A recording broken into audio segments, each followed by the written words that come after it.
Hello. Balik lagi di channel Spoiler Moon dan kita akan lanjutkan lagi kisah hidup Fang Yuan.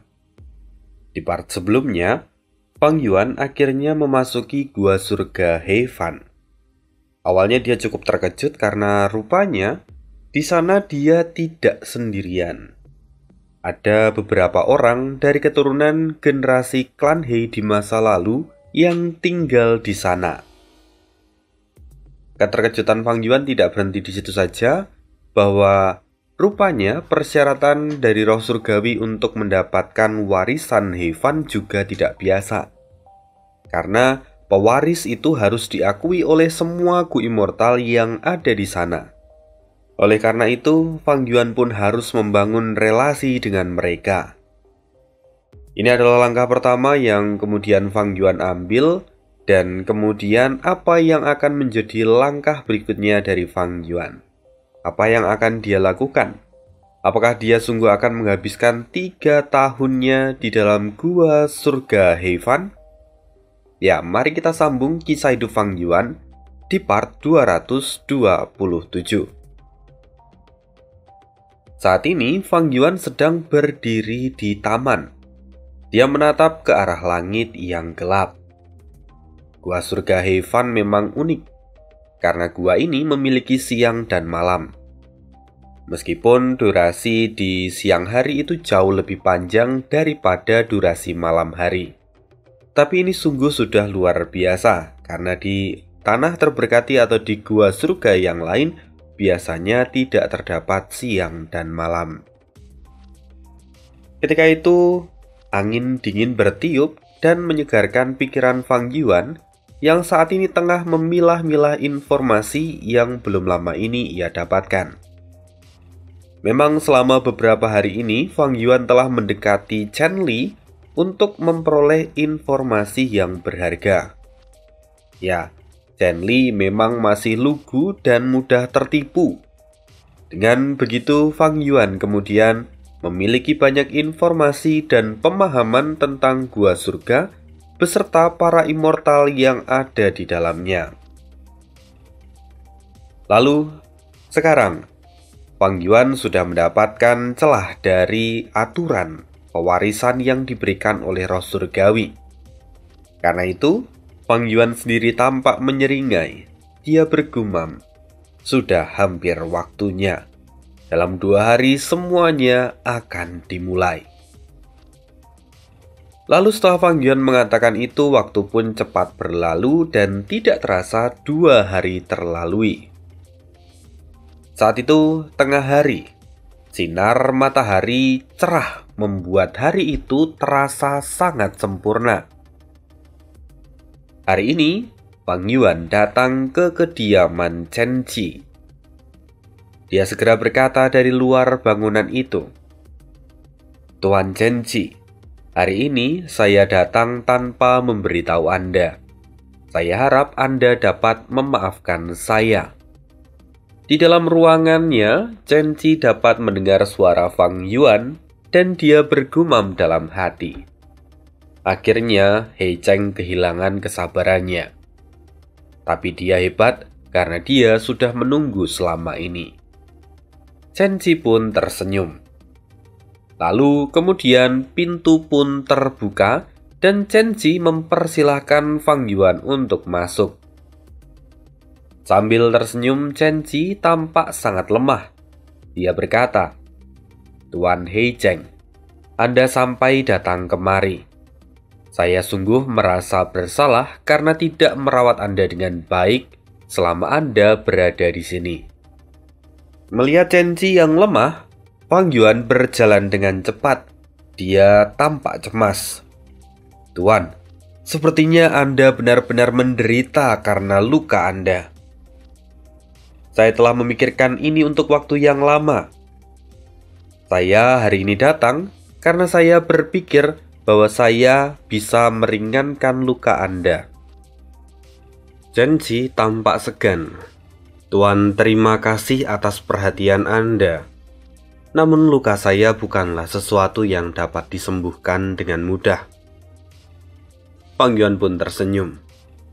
"Tuan, Meski kita baru bertemu beberapa hari lalu, tapi kita ini adalah keluarga. Saya punya metode khusus dari klan He. Walaupun Gu intinya masih ada di dalam klan saat ini, tapi saya tahu isi dari gerakan pembunuh ini. Saya akan memberikan gerakan pembunuh ini kepada Anda. Lalu dengan itu, Anda dapat mengubah Gu inti yang digunakan untuk membantu meringankan luka Anda saat ini. Chen Ji dengan cepat menolak. Tidak, terima kasih. Bagaimana bisa saya menerima hadiah sebesar ini?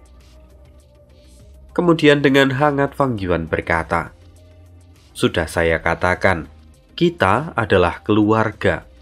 Karena itu, mari anggap ini sebagai hadiah atas pertemuan kita setelah sekian lama.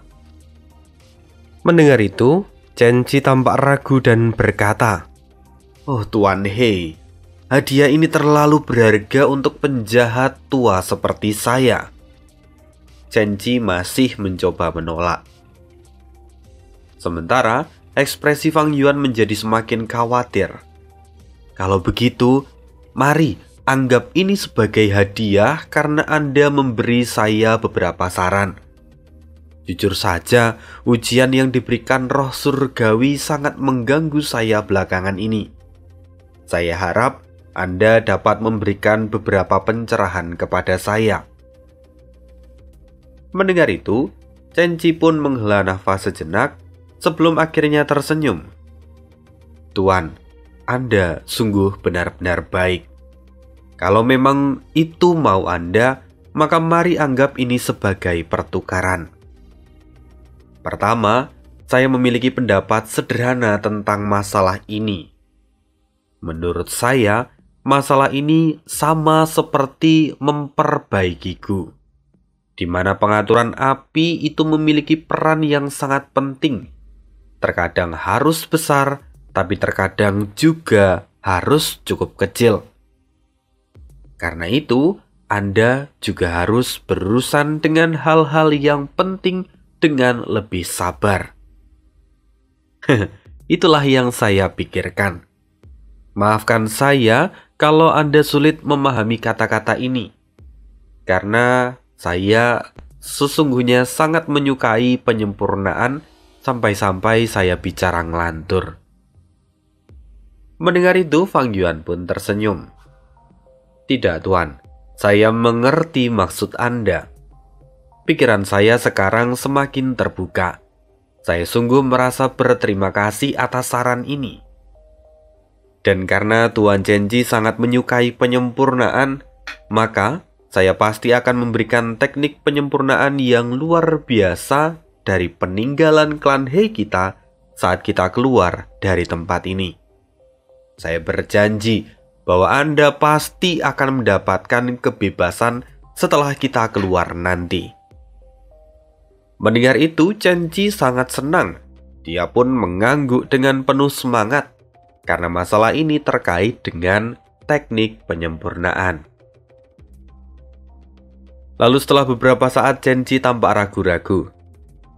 Dia kemudian memberanikan diri dan berkata, Tuan He Cheng, Anda sungguh sangat baik. Namun saya sedikit berubah pikiran. Bisakah saya sedikit egois?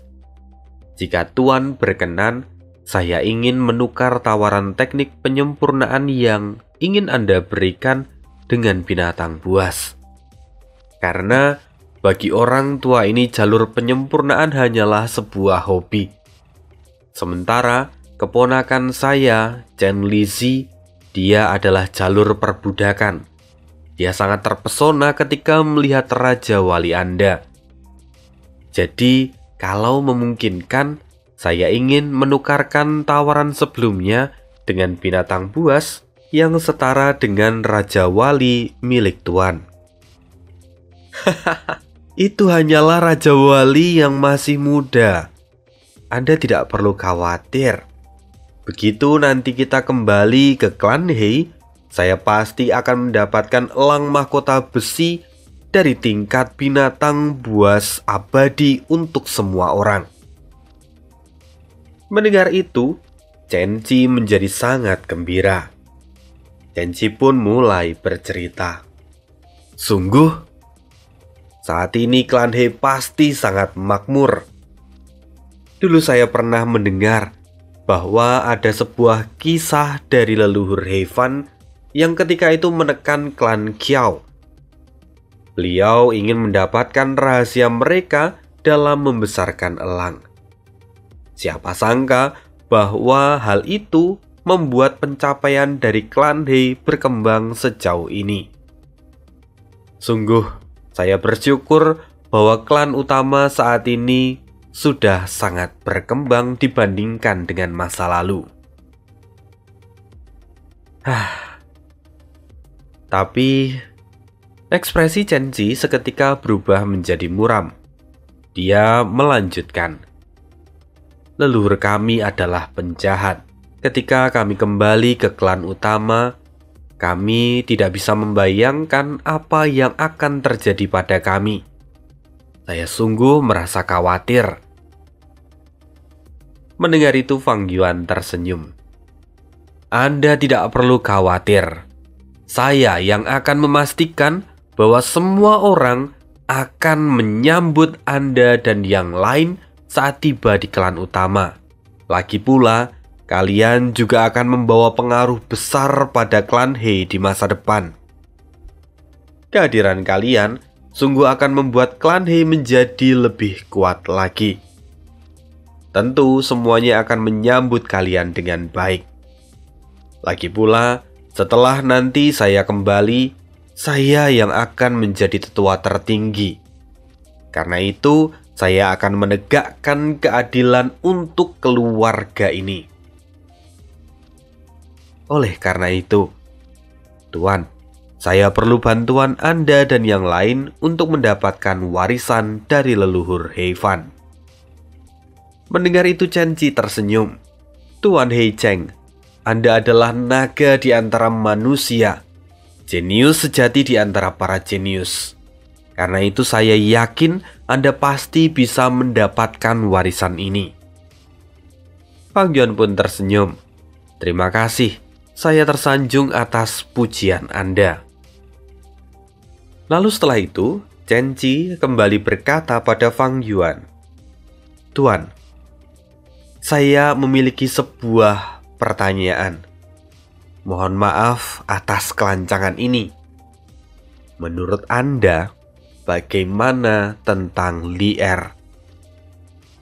Mendengar itu, wajah Fang Yuan agak memerah. Dia berkata, Li Er adalah anak yang cerdas dan fasih, lugu dan bersemangat. Dia benar-benar terlihat menarik. Mendengar itu, Cenci menghela nafas panjang. Tuhan, saya tidak akan berbohong pada Anda. Sebenarnya, Li Er diam-diam jatuh hati pada Anda.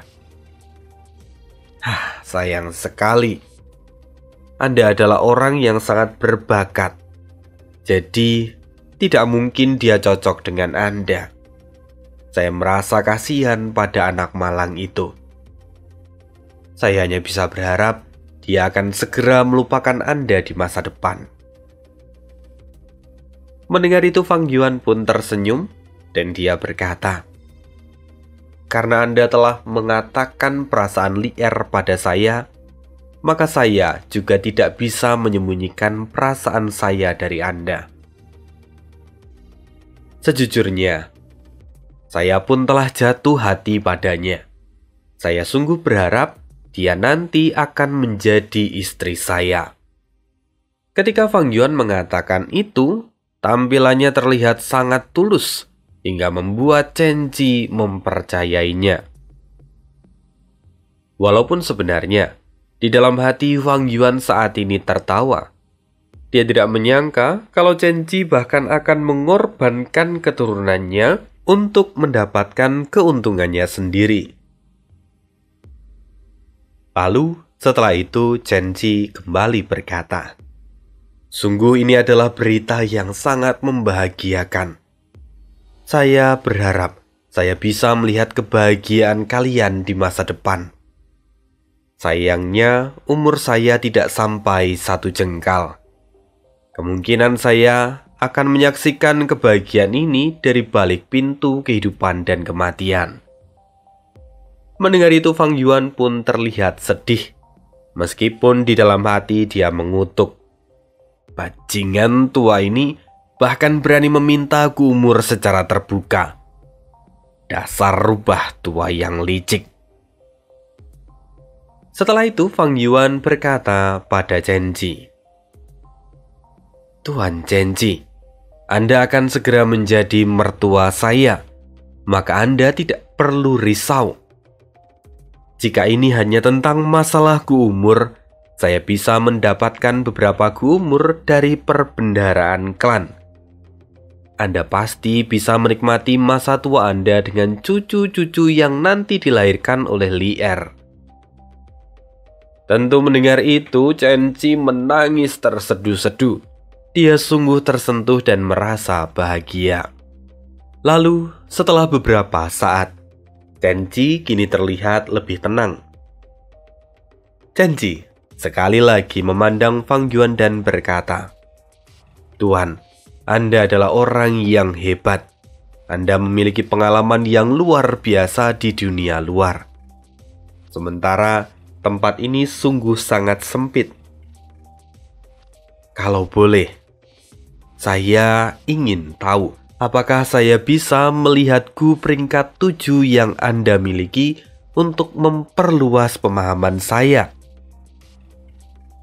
Mendengar ini, Fang Yuan pun mencibir dalam hati. Dia tidak menyangka bahwa orang tua ini akan sangat serakah. Bagaimanapun saat ini orang tua ini sudah mengajukan 3 keegoisannya. Dan kini dia ternyata masih berani meminta lagi. Fang Yuan tahu bahwa orang tua ini tidak hanya ingin melihat gu peringkat 7 itu, namun dia juga pasti menginginkan gu immortal peringkat 7. Sialan. Tapi di depan Chen Ji tentu Fang Yuan tersenyum. Dia berkata, "Tentu saja." Fang Yuan kemudian mengeluarkan gu pedang lolos. Ini adalah gu immortal peringkat 7? Apa nama gu ini, Tuan?" Tampak Chen Ji sangat bersemangat. Fang Yuan berkata, "Ini adalah gu pedang lolos. Gu ini sebenarnya tidak terlalu kompatibel dengan jalur saya saat ini. Namun, ketika itu saya mendapatkannya secara kebetulan, maka tentu saya merawatnya." "Oh, saya tahu Anda pasti akan tertarik dengan yang satu ini." Fang Yuan kemudian menyimpan gu pedang lolos dan mengeluarkan sebuah gu di tangan satunya.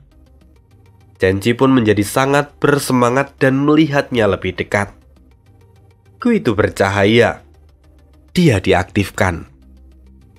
Gu pedang terbang menembus kepala Chen Ji dalam sekejap. Terdapat lubang yang begitu besar di kepala Chen Ji dan seketika dia pun jatuh tanpa perlawanan. Chen Ji mati hanya dalam sekejap mata. Fang Yuan memang cerdas. Dia melakukan semuanya tanpa terduga. Sungguh-sungguh eksekusi yang tidak terbayangkan sebelumnya. Hanya dalam satu gerakan, Chen Ji mati begitu saja. Dan sekarang, karena kematian dari Chen Ji, seketika seluruh istana pun bergetar. Kenapa itu bisa terjadi? Karena istana ini sebenarnya adalah sebuah rumah gu fana yang berada di bawah kendali Chen Ji. Dengan guncangan yang begitu hebat, Fang Yuan tidak panik. Lagi pula dia sudah tahu hal ini akan terjadi berkat informasi dari Li Er. Selain itu, dia datang hari ini juga sudah penuh dengan persiapan. Maka Fang Yuan dengan segera menekan rumah gu itu agar tidak berguncang. Semuanya kembali terkendali.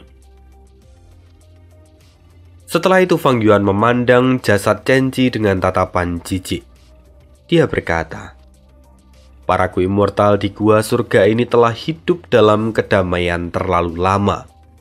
Tanpa adanya perselisihan dan kompetisi, maka tidak akan ada kemajuan yang berarti.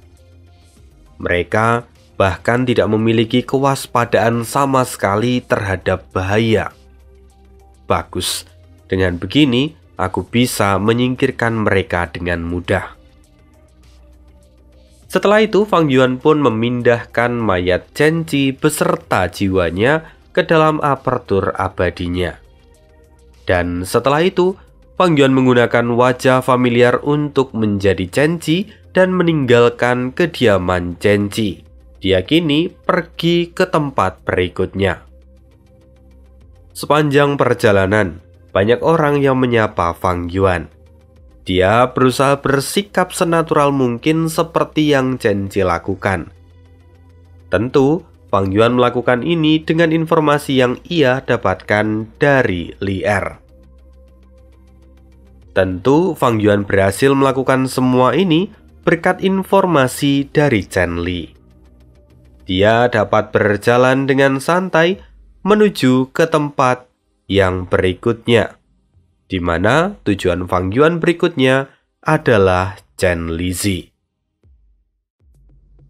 Tidak perlu waktu lama, Fang Yuan pun sampai di dekat kediaman Chen Lizi, dan kebetulan Chen Lizi sedang ada di luar. Melihat Fang Yuan dalam rupa Chen Qi, Chen Lizi segera menyapanya. "Leluhur, mengapa Anda ada di sini?" Fang Yuan tersenyum dan dia berkata, "Tidak apa-apa. Sebelumnya aku telah bertemu dengan Hei Cheng. Kami sudah selesai bernegosiasi. Ayo masuk, ada urusan yang harus kubicarakan denganmu," kata Fang Yuan dalam rupa Chen Qi. Mendengar itu, Chen Lizi pun tampak bersemangat dan segera mereka berdua menuju kediaman Chen Lizi. "Leluhur, silahkan duduk," kata Chen Lizi sambil menyiapkan kursi. Setelah itu, Chen Lizi juga menyajikan teh dengan kualitas yang sangat luar biasa. Dan Fang Yuan tentu saja meminumnya dengan tenang. Setelah itu, barulah Fang Yuan mulai bercerita. "Setelah ini aku akan mengatakan sebuah rahasia besar padamu. Kau harus menjaga rahasia ini baik-baik." "Tentu, leluhur," kata Chen Lizi dengan bersungguh-sungguh. "Jadi sebelumnya Hei Cheng telah datang padaku. Dia menjadi tidak sabar dan semua seperti yang ku mau." Fang Yuan dalam rupa Chen Qi mulai menceritakan semua kejadian yang terjadi sebelumnya, dan dia hanya mengubah bagian akhir dari cerita itu. "Apa? Jadi Hei Cheng menawarkanku peringkat 7? Itu sungguh luar biasa," kata Chen Lizi dengan penuh semangat. Fang Yuan pun tersenyum dan berkata, "Benar, lihatlah, dia sudah memberikannya padaku." Fang Yuan lalu mengeluarkan Gu Pedang Terbang. Chen Lizi pun menjadi sangat bersemangat dan dia melihatnya dengan sangat dekat. Kras! Tiba-tiba, pedang terbang menembus dahi dari Chen Lizi.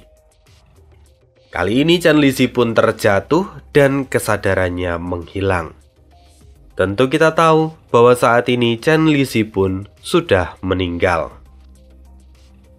Fang Yuan melihat tubuh Chen Lizi dan kemudian menyimpannya di dalam apertur bersama dengan jiwa Chen Lizi. Dengan begini, hanya tersisa 2 Gu Immortal wanita, Chen Wanyun dan Chen Li. Lalu kemudian Fang Yuan segera meninggalkan kediaman itu dan menuju kediaman Chen Wanyun. Sementara itu, saat ini Chen Li sedang bersama dengan Chen Wanyun. Chen Li tampak sangat gembira. "Saudari, Akhirnya aku berhasil menyempurnakan langkah baruku untuk menyembunyikan diri. Oh, benarkah? Chen Wanyu pun ikut gembira. Tampaknya Lier kita telah bekerja keras. Biar aku tebak, siapa yang bisa memotivasi Lier kami sampai bekerja sekeras ini? Sepertinya orang itu punya nama keluarga He. Dan ada satu kata di belakangnya. Kakak, berhentilah menggodaku. Aku hanya sedikit termotivasi, kata Chen Li sambil tersipu. Hohoho, begitukah? Tapi ini bagus jika kamu terus seperti ini, kata Chen Wanyun sambil tersenyum. Kakak, aku akan menunjukkan gerakan pembunuhku. Aku ingin tahu apakah kamu bisa menemukanku. Setelah itu, Chen Li pun segera mengaktifkan gerakan pembunuhnya dan menghilang dalam sekejap. Dasar gadis nakal. Lihat saja, nanti setelah aku menemukanmu, aku akan memberimu pelajaran. Chen Wanyun pun mulai mencari keberadaan Chen Li. Namun, di tengah-tengah pencarian itu, Chen Wanyun melihat sosok Chen Ji yang tidak lain adalah Fang Yuan. Kenapa leluhur ada di sini? Lier, berhenti bermain. Ayo temui leluhur, kata Chen Wanyun.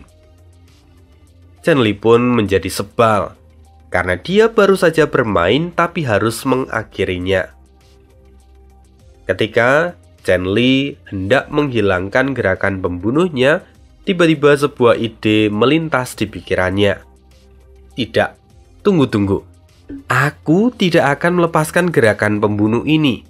Aku ingin mengejutkan kakek juga, kata Chen Li sambil tersenyum usil. Mendengar itu, Chen Wanyun menghela nafas panjang. Dasar kau ini. Awas saja kalau nanti leluhur marah padamu. Aku tidak akan melindungimu.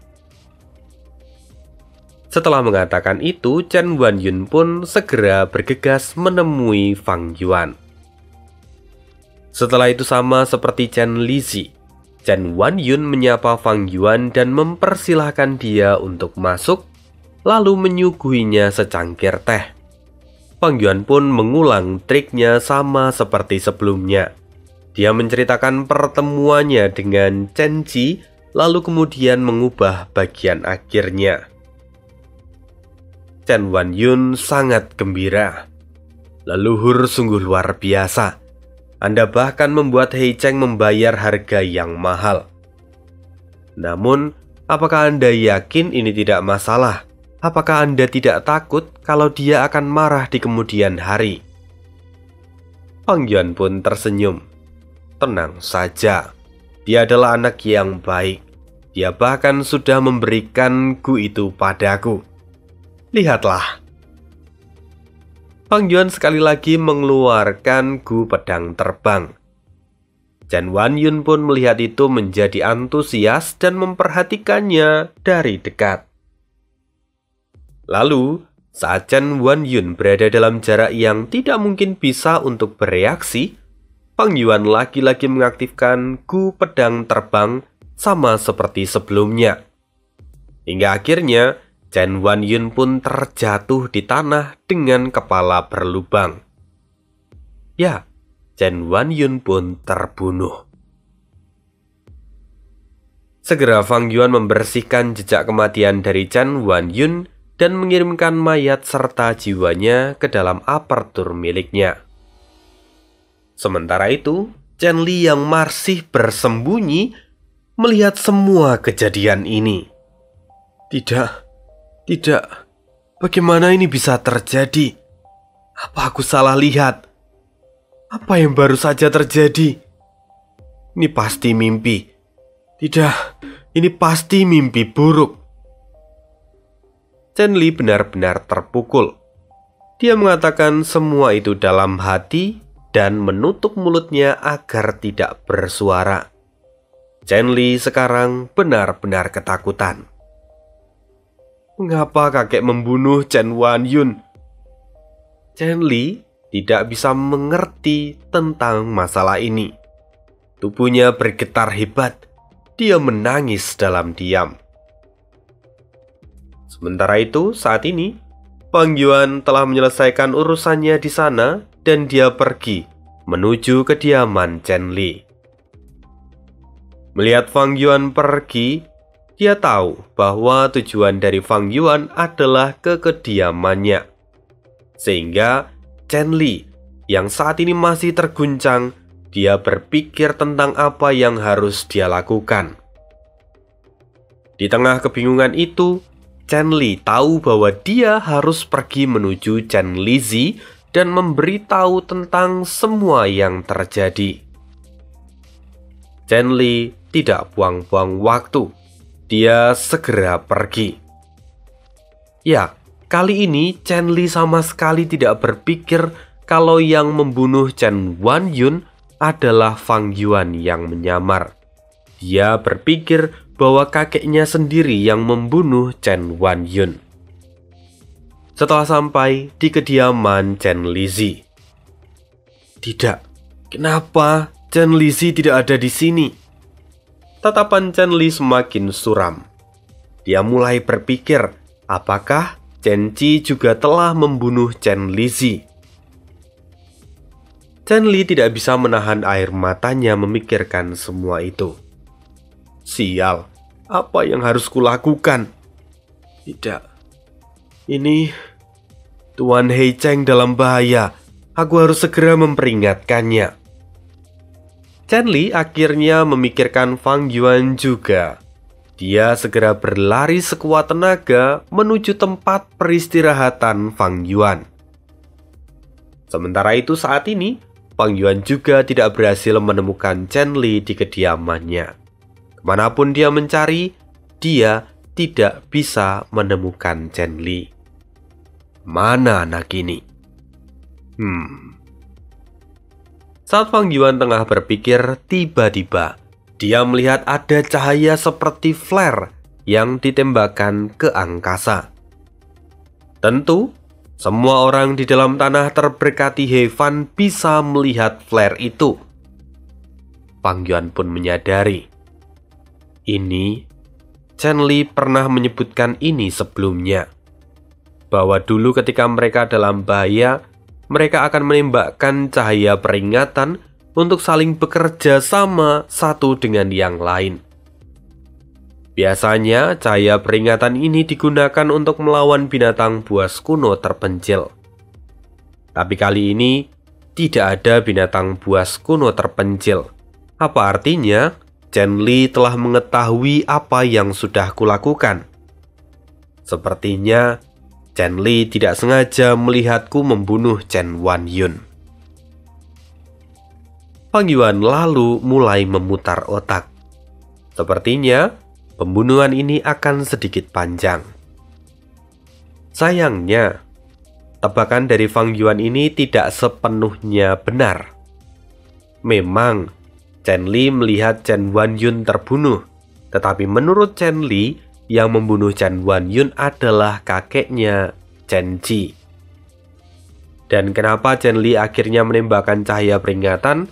Semua itu terjadi karena dia juga sudah pergi ke tempat Fang Yuan, namun Chen Li tidak bisa menemukan Fang Yuan.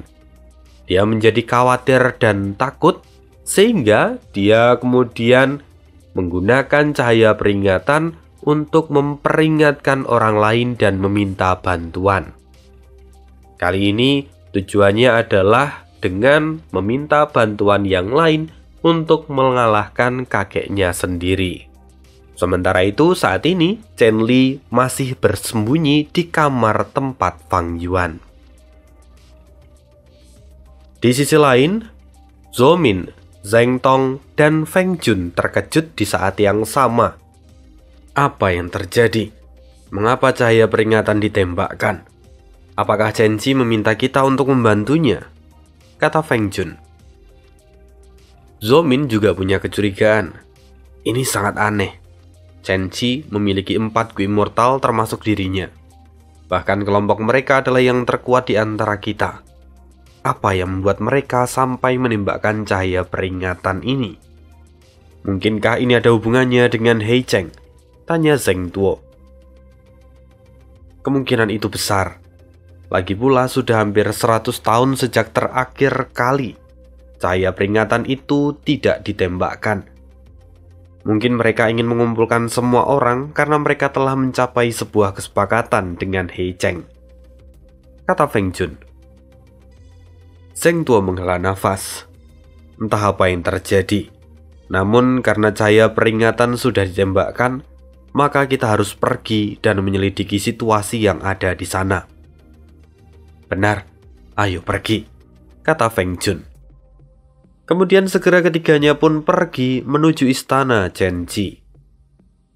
Pada saat yang sama, dua Ku Immortal lainnya juga melihat cahaya peringatan ini dan mereka juga bergerak menuju ke istana Chen-Ji. Jadi total ada 5 Ku Immortal yang bergerak bersamaan menuju istana Chen-Ji. Apa yang akan Fang Yuan lakukan sekarang untuk menghadapi kelima orang ini? Kemudian setelah beberapa waktu, Feng Jun dan 2 orang lainnya sudah sampai setengah jalan sebelum tiba di istana Chen-Ji. Namun, mereka tiba-tiba berhenti. Lihat, itu Chen Li, kata Zhou Min yang melihat ada seseorang yang sedang terbang dengan tubuh bermandikan darah.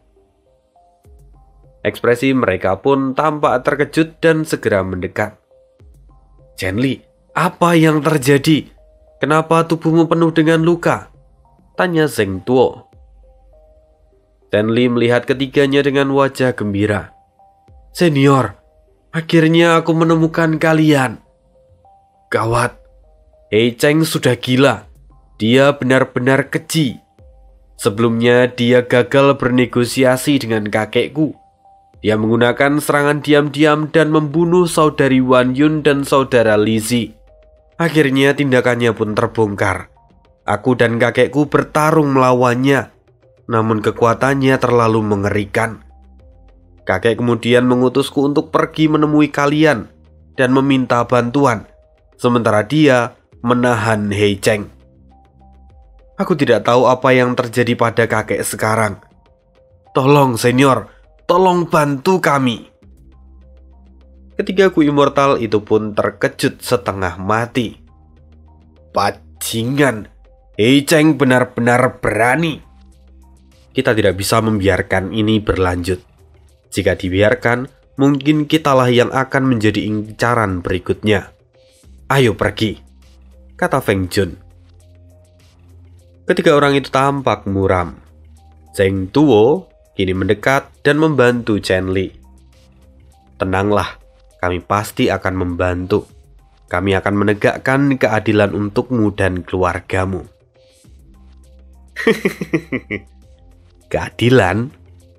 Chen Li yang tadinya terlihat menangis, tiba-tiba tertawa dan membuat semua orang terkejut.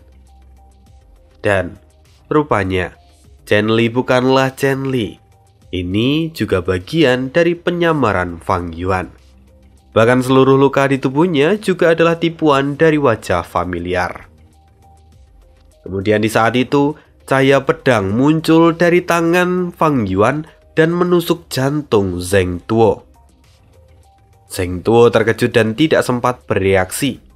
Dan kemudian Fang Yuan langsung menarik cahaya pedang itu dan memenggal kepala Zheng Tuo. Zheng Tuo benar-benar mati dalam satu gerakan. Kakak! Zhou Min terkejut.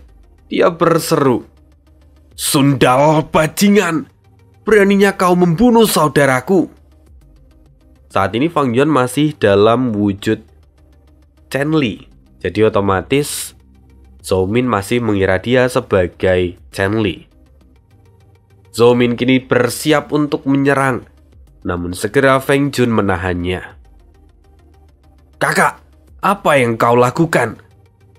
Dia telah berani membunuh saudara kita. Aku akan membuat perhitungan dengannya. Feng Jun berkata. Jangan tertipu oleh provokasi yang dia buat. Bajingan ini bukanlah Chen Li. Kalau dia memang Chen Li, dia tidak akan bisa melakukan ini. Kau harusnya melihat bahwa dia menggunakan jalur pedang. Jadi jangan gegabah. Mendengar itu, sosok Chen Li pun tertawa. Akhirnya aku menemukan seseorang yang punya otak di tempat ini. Lalu kemudian Fang Yuan kembali merubah wujudnya menjadi He Cheng. Dari Chen Li menjadi He Cheng. Bajingan, rupanya kau He Cheng. Tubuh Feng Jun pun bergetar hebat.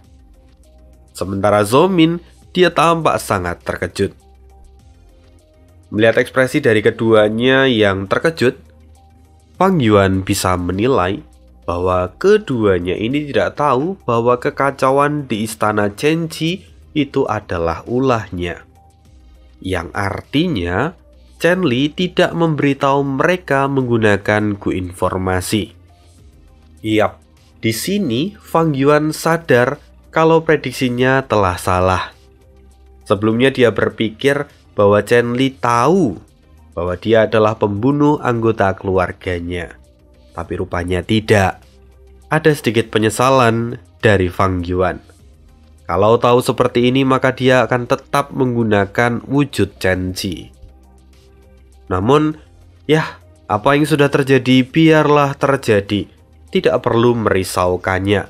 Lagi pula, sekarang Fang Yuan telah membunuh Zheng Tuo. Jadi di dalam gua surga Heifan ada dua orang yang harus Fang Yuan selesaikan terlebih dahulu. Mereka adalah Chen-Ji dan juga Zheng Tuo karena keduanya adalah ahli peringkat 7. Dengan begitu, maka Fang Yuan dapat menyelesaikan rencananya dengan lebih mudah karena setelah ini dia hanya harus berhadapan dengan para Gu Immortal peringkat 6. Tidak masalah, pada akhirnya aku harus membunuh mereka semua. Jadi sekarang aku akan mulai dari dua orang ini. Fang Yuan tampak menyeringai dan segera aura membunuh meledak. Sementara saat ini Feng Jun dan Zhou Min menjadi sangat waspada.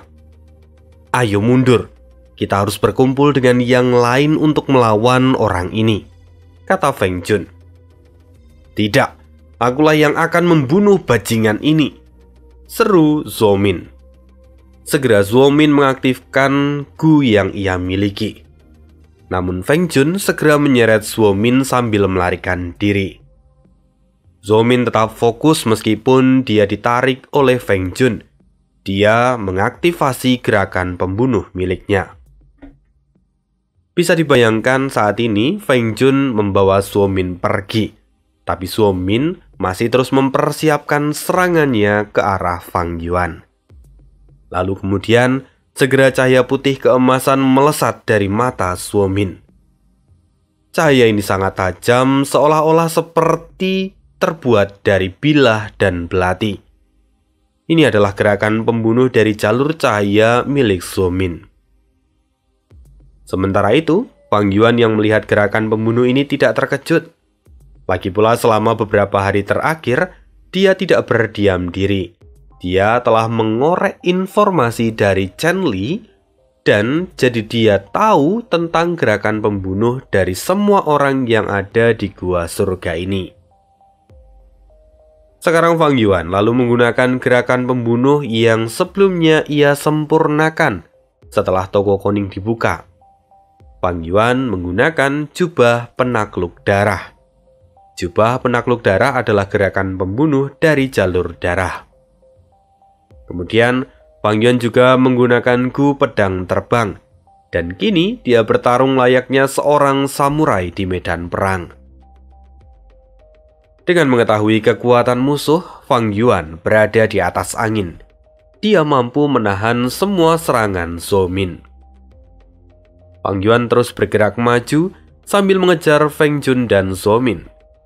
Sementara Zhou Min terus menyerang dan Feng Jun membawanya lari menjauh. Tapi semakin lama, Fang Yuan semakin dekat. Feng Jun pun merasa semakin khawatir. Dia akhirnya tidak punya pilihan lain dan menggunakan gerakan pembunuh keberuntungan angin puyuh andalannya. Segera angin bertiup kencang dan mendorong Fang Yuan menjauh dengan cepat. Fang Yuan lagi-lagi tidak terkejut. Dia tahu bahwa Feng Jun pasti akan menggunakan gerakan pembunuh ini. Lalu, saat tubuh Fang Yuan tersapu oleh angin keberuntungan ini, Fang Yuan terdorong beberapa ratus meter. Melihat Fang Yuan yang menjauh, Feng Jun sekali lagi memarahi Zhou Min. "Zhou Min, kita harus mundur. Kau tidak bisa keras kepala seperti ini atau kita berdua akan mati." Zhou Min benar-benar kesal. Tapi sejauh ini Zhou Min pun menjadi sadar bahwa serangannya tidak berarti di hadapan Fang Yuan. Benar kata Feng Jun bahwa mereka harus bergabung dengan yang lain, lalu kemudian menggabungkan kekuatan untuk mengalahkan Fang Yuan. Pada akhirnya Zhou Min pun menyerah dan kemudian mengikuti Feng Jun melarikan diri. Sementara Fang Yuan terus mengikuti mereka dari belakang. Dan kemudian apa yang akan terjadi? Apakah kedua orang ini akan langsung mati konyol? Kita akan sambung lagi kisah hidup Fang Yuan di part berikutnya. Terima kasih, see you again di next video dan bye.